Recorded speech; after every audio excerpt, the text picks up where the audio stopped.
Welcome back to the Gathered Poets podcast. Thank you so much, Dan, for being here with me today. Dan is a poet in Gather, a wonderful human being, a teacher, and so many other things. And I can't wait to chat with you today. What are the vibes? How are you feeling? And do you want to just give us a little introduction to who you are and maybe how poetry found you?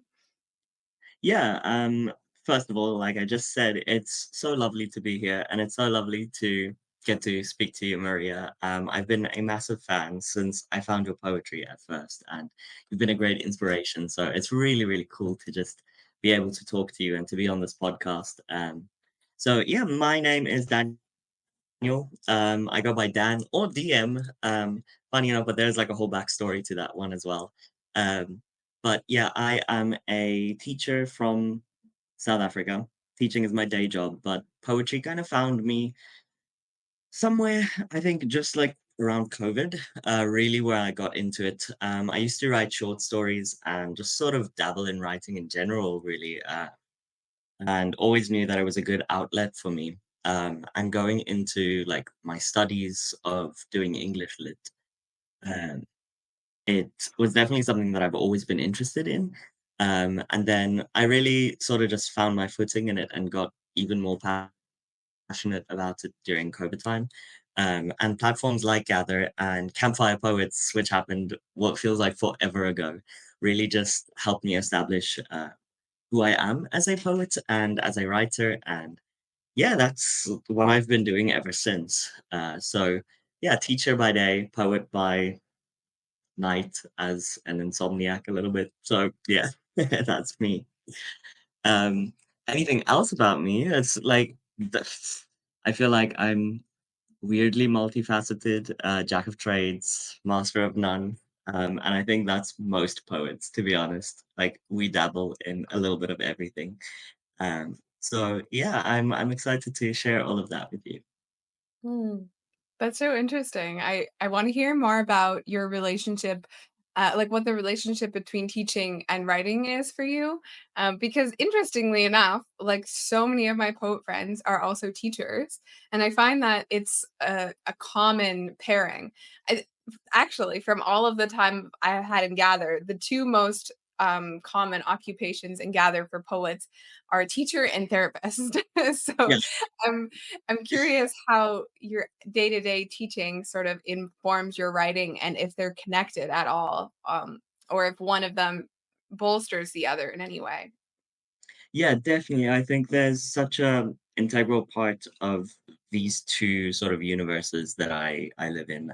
As a teacher, it it's so common to also sort of be a sideline therapist and be inside the mind of young kids and sort of just help them shape with words how they're feeling about things. And if they sometimes are uncertain about how things are working, it's your job to find the correct words to put it Mm, all into perspective for them. So for me, it's an incredibly big source of like what I get to pull from to help them to make sense of things. The same way that I really use poetry to make it make sense to myself.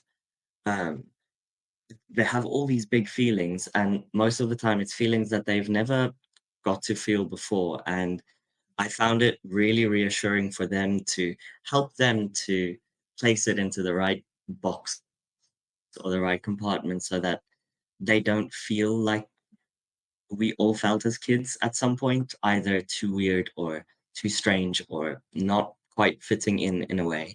And not to sort of brag about my own teaching, but I used poetry and writing so much and so often to help them make sense of that. And I feel like it's a really effective, really useful tool that sort of sets them into the direction of who they are as young people. hmm. It's like discovering like using the poem as a vehicle for discovery.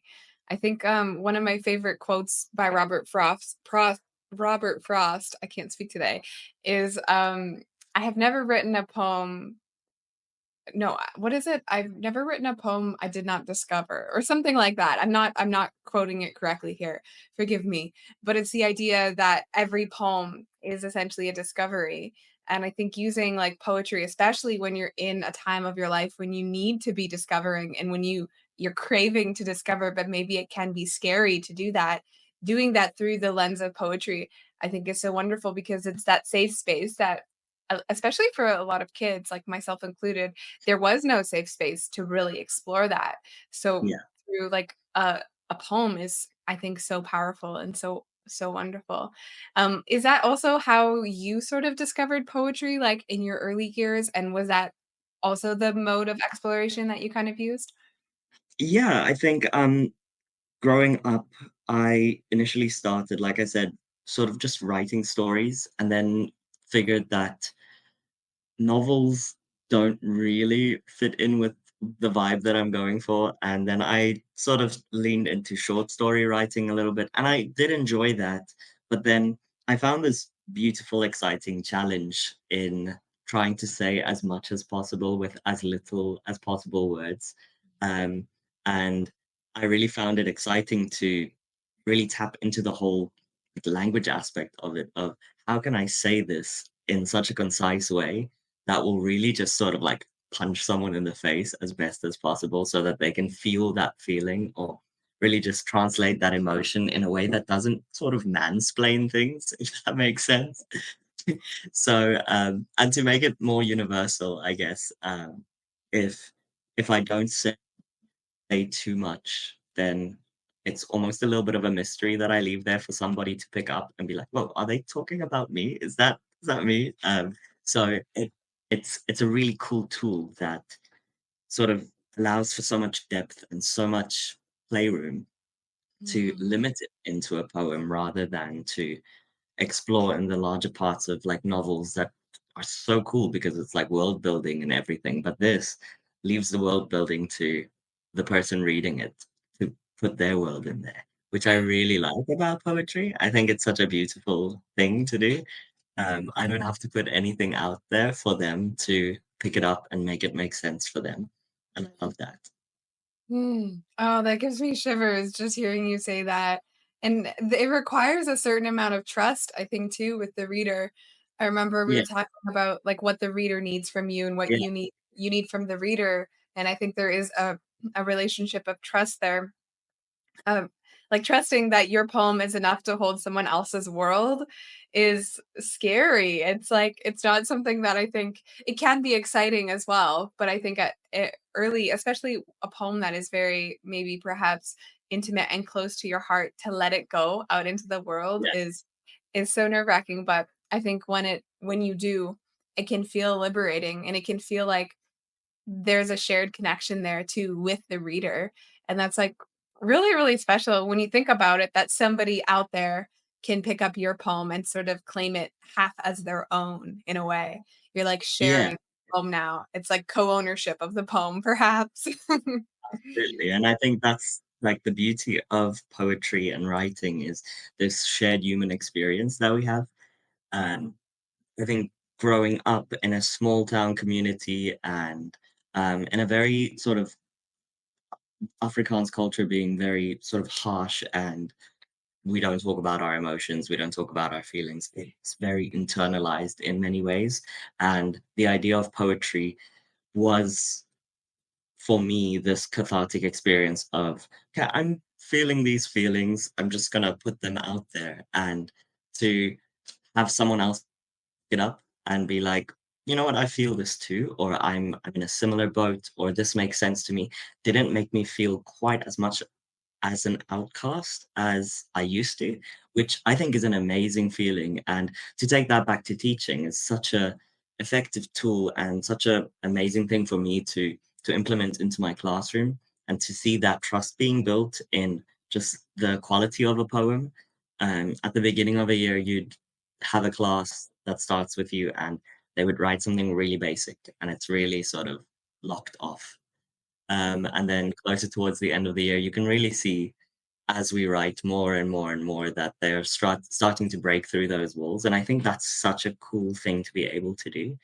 Um, it's like you said, it's that trust between the reader, how much they're letting me in, but also how much they're letting themselves in to access all of that information and those feelings to put it out there for the world to see. I think it's just like it's a psychology and an art form, obviously, in itself to know what words to use, and I think that that's really where my love for it is how can I use the words most effectively to get the point across? Mhm. Yeah, and I think especially with, like, shorter poems, I find it's, like, an even bigger challenge to, Yeah, like, prune away, and sometimes it's, like, a bit of a painful process to prune a poem and to but, like, yeah, that's how a fruit tree blossoms. I grew up on an apple orchard, and I remember my dad would go out on in the f spring, and he would prune all the trees, and I remember thinking as a child, like, there's no way that can be good for the tree. Like, half of the tree is cut off. Like, we're cutting off all of these buds. And, yeah, like, that is how the fruit grows. And I think of poetry sometimes like that. Like, you must be willing to cut off the the the overgrowth of your poem to get to the fruit, to the where it's sweet, and, yeah, that can often be hard for especially people who start writing long form, like essays and, short yeah, stories, and then to go to a poem, it's like, "Wow, okay, I really have to distill it here. I have to really get to the root of what I'm trying to say in such a short amount of time." But when it happens, it's, I think, one of the best feelings ever. yeah, I know you felt that way when you wrote Safety Caskets. We're going to yeah, be absolutely. publishing yeah, we're going to be publishing, Dan's poem Safety Caskets this Friday. Not this Friday, actually in real time, but when this episode goes live on the Friday, you'll get to read Dan's poem. What was that experience like for you writing that poem? Do you kind of remember how your body felt as you were writing it? Yeah, it was one of the first gather experiences that, like, I think it was, like, week 2 or 3, I'm not too sure, where we sort of had the whole talk, we had the whole, like, lesson part of it, and then e everyone sort of just goes off into their own corner and writes, and I found it to be such a cool experience to know that I'm in this sort of shared space of writing. Because normally it's like a really personal thing, where, you know, it's just me. I'm just I got an idea and I'm writing it down, or in passing of my normal day, I'm writing it down. And it's a very like solo experience. It's me and my thoughts. And in this specific moment, it was a very shared experience, which I think it sums up this name of the whole group of gathering and being there all together. And I found it to be so empowering and so cool. And I really could tap into like a more vulnerable side of myself, which was awesome.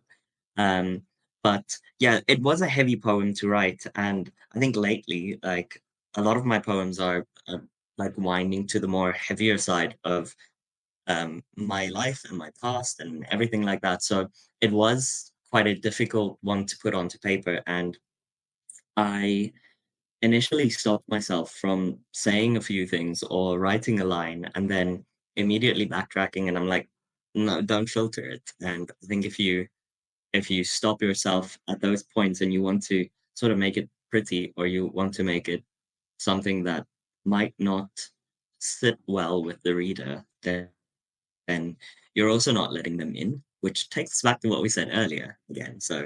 Um, so it was a difficult and heavier poem to write, but it was, again, like I said, this really cathartic experience of putting it out there. And if I'm being honest with you, this isn't necessarily a poem that I particularly love that I wrote.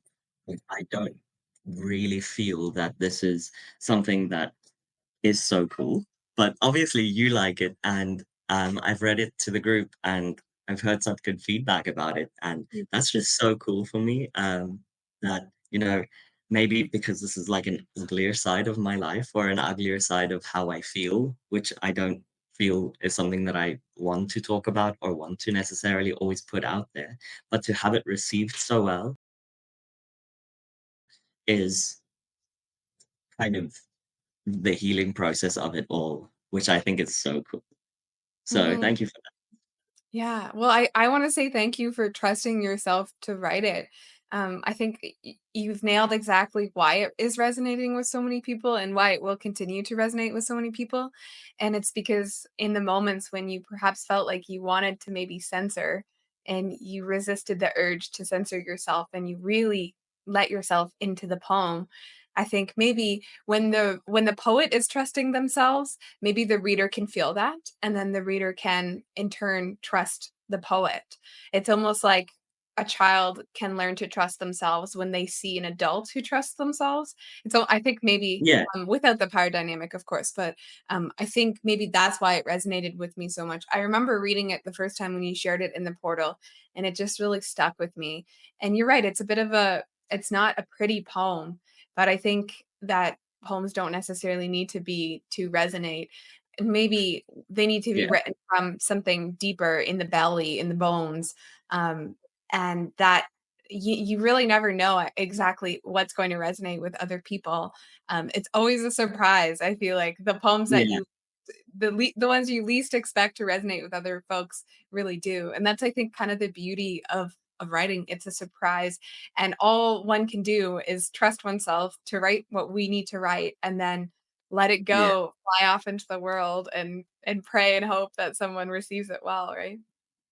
Absolutely, yeah. It's this really cool dynamic, and exactly like we spoke about this whole trust between the reader and the poet is, you obviously write a few things down, and I remember being at school and sort of dissecting the poem, and everyone was always making fun about.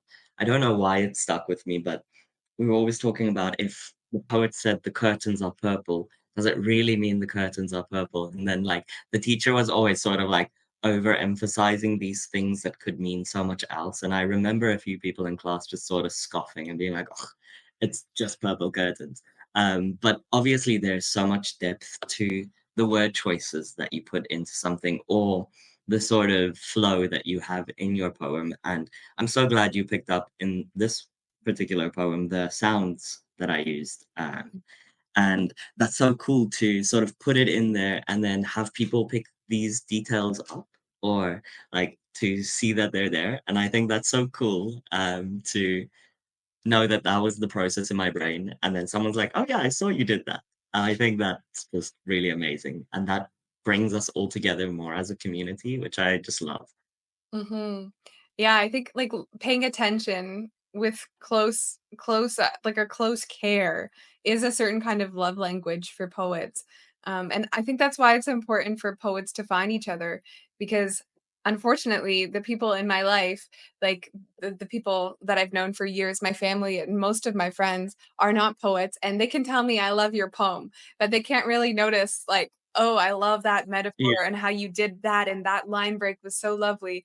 And I think it's important that as poets, we need to feel the love for our poems and to feel like someone is caring for our poems. I really believe above anything, poems need to be cared for. They need to be given attention to. They need to yeah, be, in a sense, almost like prioritized. And that's, I think, also really, really helpful for a poet in their career to be bolstered. And people often talk about Instagram like just for like shallow reasons for likes and stuff, but I think Instagram is a great tool for poets in a way, or all social media, Substack perhaps, if only for the reason that people are reading your poems and they're bolstering you. And I think yeah, there's nothing shameful about that at all. I think it's so necessary. It creates momentum for poets to keep writing. And, like, it's truly magical when you put something in a poem and you've been kind of debating over it and then someone notices it, it's like Christmas morning, I think. It's a yeah, certain special kind of magic, for sure. exactly. I think like there's something that might sound egotistical as a poet to say, but like what is a poem if it's not being read? Like what's the point of it if it's not out there for people to sort of take and make their own? So yeah, you want to hear the good things about your poem, and heck, I want to hear the bad things about the poem as well. Like I like getting the feedback or the criticism from poems as well to know maybe why it didn't work with someone. Uh, and I think that in itself is also, like you said, caring for that poem. It's getting the attention, it's getting the oxygen that it needs, which I think is really cool. I like the word oxygen there. It's almost like our poems are like these living fires and they need breath and they need wood and Yeah, they need it's like you have to tend to a fire, right? That we use that verb tending to the fire and we need to tend to our poems consistently as well, or else they exactly. kind of like die out, I suppose. We're creating metaphors here, Dan. Yeah, we're just one big metaphor podcast right now. I love it. Let's I see love how many more we can wiggle in there. I've got right? a challenge. Oh, so fun.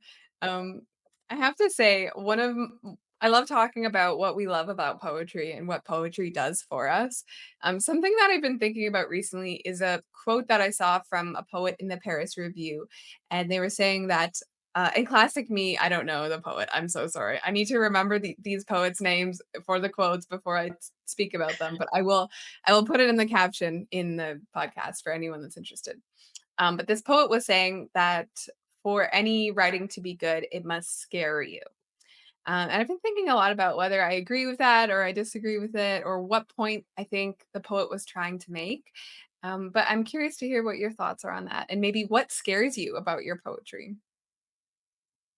Yeah, there's mixed feelings about that, because scare can be so multifaceted. Like it could scare you in the this is terrifying kind of way, or it could scare you in a this is uncharted territory kind of way. Or so Mhm, I think that in itself is, I mean, that could be true in that sense because um, I think most of my writing comes from a place that either might be scary feelings or something that I'm not quite sure how to process or like what am I feeling right now? So let me try and put it into words. And that it is scary. And then sharing it is scary. And maybe even for somebody to read it and feel like it resonates with them, that is scary to them. So it depends on where the scare is.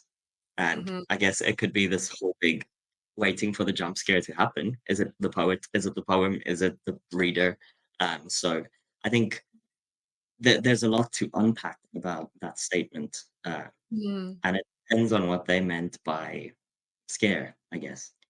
Yeah. Yeah, that's a good point. Yeah, definitely. I think there's so many ways you could interpret it, and, you're right. I think, like, I agree with you that when it's like being scared because I'm going into uncharted territory. Definitely, I think good writing does scare you a little bit to write, and perhaps we have to go that like 10% outside of our comfort zone to Yeah, to find the gold, to find the nugget of truth. Yeah, the other thing that I've been thinking about in respect to that quote is also the way our nervous system is related to our poetry. And I was thinking, like, do I write from a place of fear? Do I write do I go into my writing in the morning with my writing routine? Do I write good poetry when I'm in a state of fear? And I don't think I do. Like, I think I need to feel safe before I write poetry. Like, maybe in the process of writing, it comes up and I begin to feel a little bit nervous and I'm able to push past that. But I think I rarely want to write when I am fearful.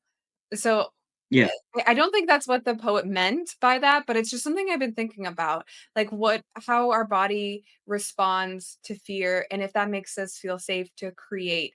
Because I think creation in the body happens during safety. If you think even just from a biological perspective, if you're running away from a bear, you're not going to stop to paint. You know what I mean? Like your body, like just yeah, biologically speaking, I think there are certain things your body does not do when it's in a state of fear or in a state of survival. Um, Maybe we could call that like the sympathetic nervous system instead of the parasympathetic. And I've been yeah. thinking a lot about like what kind of bodily state I want to be in before I write. And yeah, I don't think it's fear. I don't think that one does it for me, but maybe it does for other poets. So I'm just curious, like, do you also feel like you need to be calm and like feeling safe in your body before you begin to write? Yeah, I mean, just going back to being a teacher nerd about it, Krashen's theory says that you can do the whole I plus one thing. So a child can learn from a place of safety and then one step beyond that. if you go too high, they're going to be overwhelmed. If you go too low, they're going to be bored. And I think that's going to be the same for writing, is if you start in a place of safety, you get to take a step or two out, and maybe within that then be like, "Whoa, that was too far, step back." Or if you're completely, like, underwriting it, you can feel like, "This isn't it," or Mm, "I'm not getting the desired effect." And I think it's exactly the same for any art or any learning or any sort of progress to be made, is it needs to start from a place of safety, and then you can step beyond there and sort of meet yourself where you feel the most comfortable. So, yeah, it is scary, but I think you get to hold your own hand in the process of it. You're like, "It's okay, I got you." And just step out into the scary bits. Uh, I think at least that's how it feels for me. yeah, Um, and I feel in the whole healing process of writing is that that's what I tend to do. I'd be like, okay, I feel good enough to write about this. I feel safe. I feel calm. I'm not being chased by the bear right now. I can paint. But it won't be like massive steps beyond. mm, It'll be little bit by little bit by little bit. And I mhm. think that in itself is scary. So yeah. Yeah, yeah, I think that's a good way of putting it, and perhaps then we have to be patient with ourselves too, knowing that, we can't like, it is one step at a time, right? And it might take years until we're writing the true scary thing.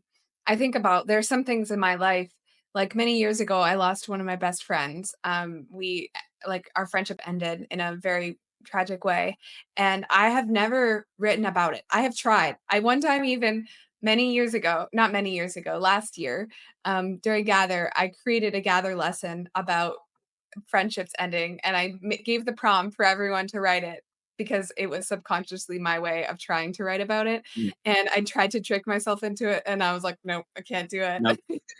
um, Yeah. so I still haven't written about that, and I imagine it's going to take time. I I don't feel like psychologically safe to go back to that event in my life yet. But I think Yeah. we all have those, and at any point in in our timeline of life, we're looking back and maybe at that time, we're now feeling safe to process this emotion, and then we write about it, and I think maybe Yeah. that's just the lifetime that of being a poet for our entire life that's going to happen, I imagine. And Yeah, that's exciting, absolutely. I think. Yeah. Yeah, yeah. I think, and I don't know if you feel similar, but I think for me, there's many sort of titles or lines or these thought processes that are in my head, and they're sort of there. They're lingering, they're stewing, incubating. Um, but I know I'm either saving it for a specific poem that I'm not quite ready to write yet, or maybe there's a, like you said, your whole like best friend story that you lost that you're not ready to write about yet. And I think the process of writing the poem is also letting it linger, and letting it just be there before you even start writing.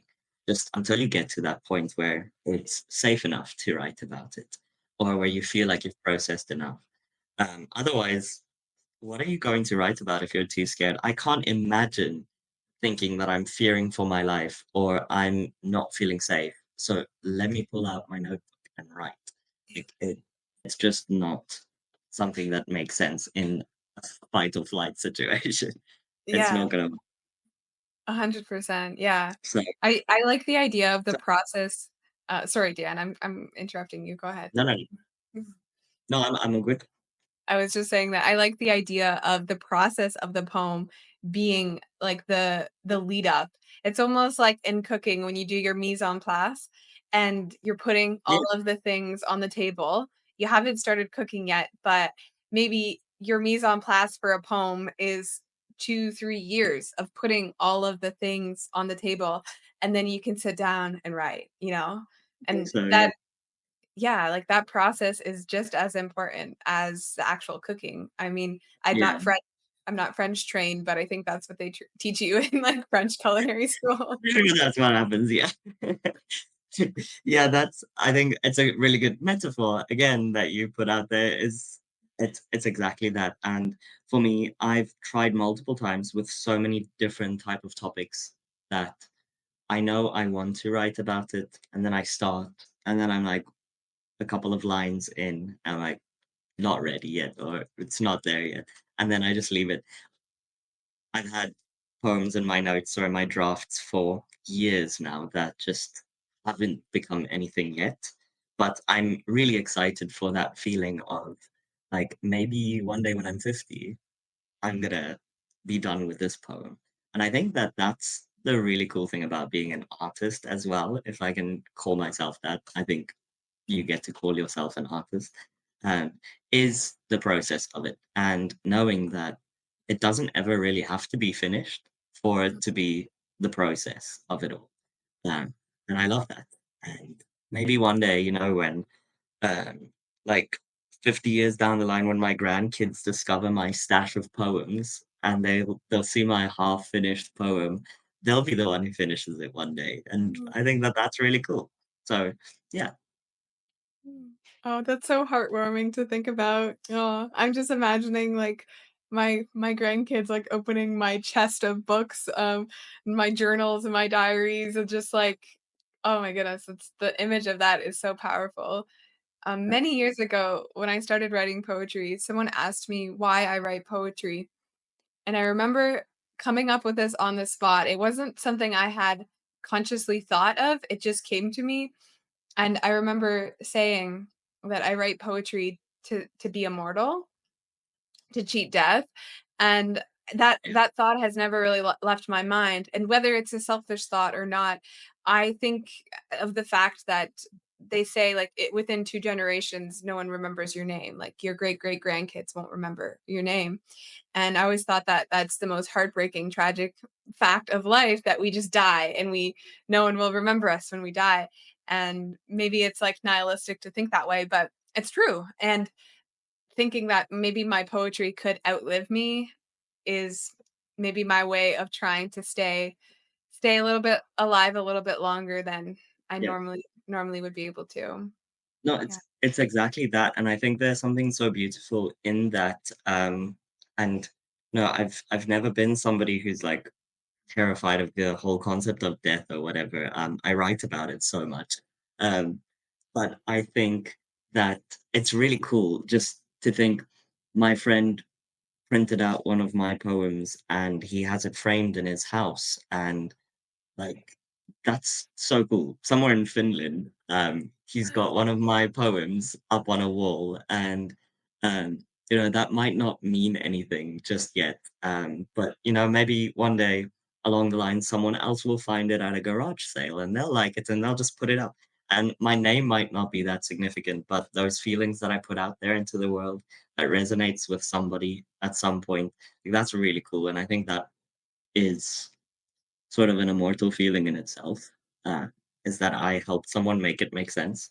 And as a teacher, that's a really selfish thing to go into teaching as well, but you obviously want to leave a lasting impact on people, on students, on everybody that you're working with. So poetry is another way of being able to do that. Um, and it's funny, like just today, I got a letter because we're close to the end of year now. Friday, all my kids are done, and then they move over to secondary school because I'm a primary school teacher. So they're finishing up with this chapter of their life, and this girl wrote me this long letter, and she said that I'm the reason why she wants to become an author one day, and I was just like right there in the fields. Um, and those are the small moments that maybe my name won't mean that much, but the fact that she'll probably go and chase that dream, and maybe along the line, her name will mean a lot. I still like had a little touch in the whole process of that, and I think that's beautiful, and that's being human is um, just being able to be whole, like, in the whole cosmos of the things. I don't even know how to really put it into words right now, but just, like, this small biome of feelings and emotions and just the state of being human. I think we reach much farther than we think we do, Mhm. which is really cool. Mhm. It's like, an intentional entangling yourself intentionally in the universe and the people in your realm, and, you might tangle up a lot more than you realize, like, people Yeah, that you're consistently connected to, and she'll remember you. I remember my creative writing teachers, Mrs. Stronach, Melanie Stronach, she was my creative writing teacher in grade 10, grade 11, and yeah, she I'm going to remember, like, her name forever, and, you know, there's all of these widespread impacts that we don't even really see on a day-to-day basis, and it's the beautiful, like, case of being a human, I think. Mm, exactly, yeah, and, like, I think even now more so, I don't know what the impact of it will be. I don't know what the long-term maybe implications or the good side of it's going to be, of how social media is just driving everything. Um, I just opened up Pinterest the other day to look for an image for my kids in class, and your poem popped up. I was like, "Hey, mm, I know her." So, it's really cool to be able to do that, like, the fact that it's just out there, and, like, it's just out there in the world, and it doesn't necessarily have to even be noticeable to you that people have access to it, which is scary, but also from a poet's perspective, it's beautiful. Like, mm, that's the kind of things that you want out there. Um, and I think that that's really such an amazing thing that we get to use as a tool to reach out to as many as possible people. I mean, I would never have known sitting in Cyprus from South Africa talking to you in Canada, just like yeah, everywhere. So there's something really cool about this that earlier stages of poets never got to do. Uh, mm, they were very much in their bubble and in their little space. But we see so much more of the world, uh, which is a curse, but also something that's really cool because we mhm. get to learn from each other.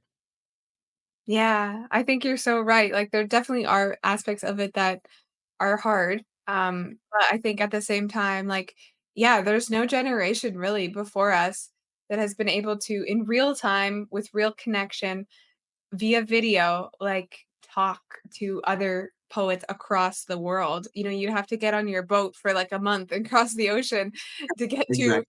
like, a poetry reading or an open mic. I remember thinking too, like, um I remember, like, very early on, I shared a poem on my Instagram for the first time when I first started my Instagram journey, and the first time that a stranger, like, not one of my friends, not one of anyone I knew in real life, the first time a stranger commented on my poem, I, like, took a screenshot of it and I framed it. Like, the fact that a stranger could have commented Yeah, on my poem was the most wild thing to me ever. It's like, did they come and, like, knock on my door at night and, like, look through my it's just it it's crazy that that could happen. yeah, And all of those people are real people behind an account who live a real life, who, like, love your work. Sometimes I think we don't let that soak in enough, that when someone comments, it's a real human being who took the time out of their day and they liked your work, and, like, if they did that to you in real life and they stopped you on the street, you would have the best day ever after, and it's just exactly. Yeah, yeah. I think like being a very like small poetry account at the moment. Like it's very limited to the amount of likes that I get, and obviously, like that's not the main concern. And you shouldn't like be all like, "Oh, who likes my post now?" But the fact that some of my posts even just have like 200 likes, I'm like, 200 people like your poem, like 200 people resonated with something that you said, or appreciated this, or saw it and noticed it. Maybe it didn't mean that much to them, but it was there, and hopefully along the line, it'll mean something to them. I think that's so cool, but we do take it for granted. We are like, oh, it's only 200. And I mean, with your like significantly bigger account, I think like that's obviously something that you feel as well. Is you just get to reach out to that many people and the comments that they leave, we disconnect it from humanity a little bit, I think. But it's so incredible to just know that there are people that are listening, that are following along your journey. And exactly like you said, they're like stranger commenting on it. Some people just like actively follow my account, and I've never met them in my life. And I I think know. that that's so cool. It's like they're like, "Oh yeah, I know," or "I really like this poet, Daniel," and I'm like, "That's so cool." I It think is. that's amazing. Yeah, and the feeling never changes either, like, the feeling that I had from that first comment that I posted to when I get a comment now, like, it doesn't change, and I think sometimes we think, like when your account grows, like maybe it won't feel the same anymore. But I really try to make sure like that still sinks in the same way that it did at the beginning, because then it's hard to. I think you start to water down your joy, which is I think kind of a bit of a cancer when it comes to showing up on social media authentically. And yeah, like I think about the fact that, like, if 200 people were to be in the room with you as you were reading the poem, would it not be the most monumental event ever? Like, Exactly. That's huge. the It's amazing. amazing. Yeah, Yeah, so incredible. Yeah, and I think it doesn't matter sort of exactly, like, how big an account is or how small. It's the impact that matters. It's the fact that someone read a poem and we have the ability to read each other's poems too. That's the other thing that I find amazing about Instagram is that I can go read incredible poetry for free. Like, yeah, that's like one of the best gifts to the arts community in general, I think. Um, absolutely. Yeah, yeah. It's really cool to just sort of have access to all of that information and to know that like, you can just scroll through and you'll find something that's just going to like knock your socks off. I think that's really cool. But that kind of I'm turning this interview podcast around now and I'm asking you the questions. Um, what do you do to sort of make it all not feel like work? You know, for me, I find it quite difficult to keep up with, okay, I need to post something now, or I need to sort of keep myself active on social media, when I don't always want to. I don't always feel like I want to share the poems that I've written, or I'm just not in that space. So, what do you do in those sort of situations where you just don't feel like sharing? mhm. Um, I'll give you the honest answer. It might not be the answer that you wanna hear, but this is truthfully my experience. Ye- Um, I have never posted on Instagram when I did not want to. So for many years, in the very early years of my Instagram journey, I wrote every single day and I posted almost every single day and I just posted what I wrote almost every single day. I did very little editing of my work, very little sort of submitting to lip mags. It was just me writing and I loved every second of it. It never felt like a chore. It was truly like from something within me that was giving me a lot of joy. Yeah, But I am right now, I'm in a season of not feeling like I really want to post all that much. And I haven't been. I maybe share like once a week, if that. And I'm usually resharing poems that I've already written in the past. So I'm reposting poems that I've shared or written many years ago. yeah, Um, and I try to realize and recognize that social media is going to be there when you come back. So if you're not there for a while, it's going to stay there. So yeah, no worries, you're going to come right back in.